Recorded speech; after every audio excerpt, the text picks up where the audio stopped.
Henley Passport Index Report. Have you heard of it? Henley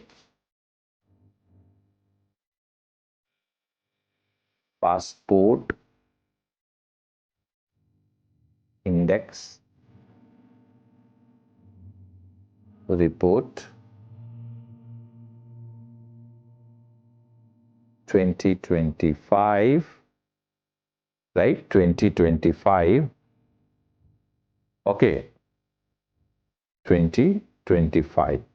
Now, right now, we will be doing, a in-depth discussion, key highlights of this report.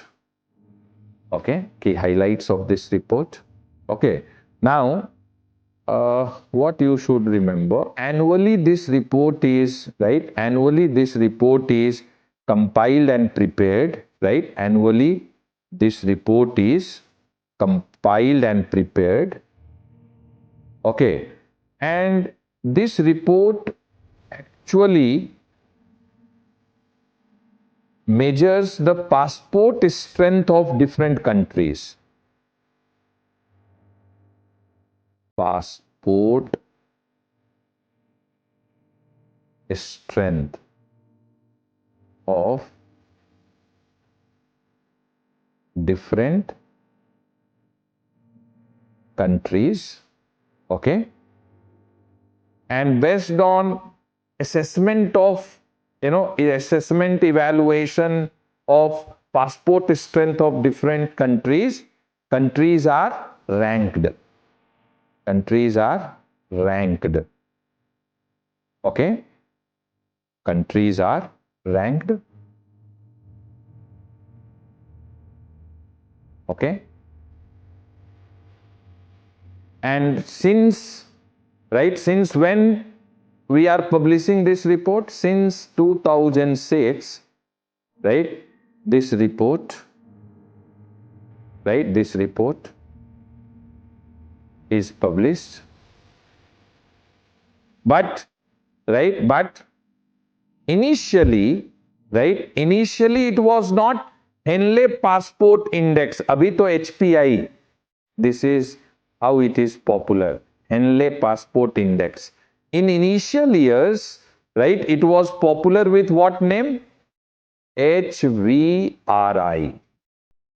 Henley and Partners Visa Restriction Index.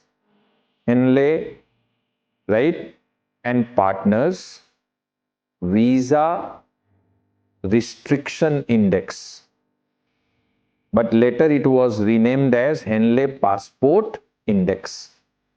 Henley Passport Index. What you should remember? Okay. On what basis the strength of passport is measured? What is the criteria to measure? Right? The criteria to measure is the number of destination passport holder can access without a prior visa.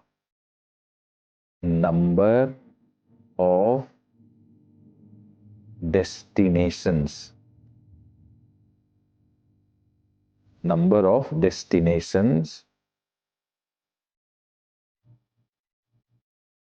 passport holder can access without prior visa, meaning visa on arrival or visa free, you may say like that. Okay, are you getting it? So how strength of a passport is measured? How the strength of Indian passport will be measured? Right, how many country Indian passport holder, right, can visit without prior visa? That will indicate what? That will indicate what? The strength of Indian passport. And after measuring and assessing the strength of different passport, ultimately what is done? Right? A report is prepared, published, and countries are ranked. Have you understood? Yes or no? Please tell me. And right? And what I would just like you to know, okay, what I would just like you to know, that in this, right, in this data, right, data is supplied by data, and in statistics used is provided by ATA, IATA. Have you heard of it? This was asked in UPSC exam. IATA. What is IATA? International Air Transport Association.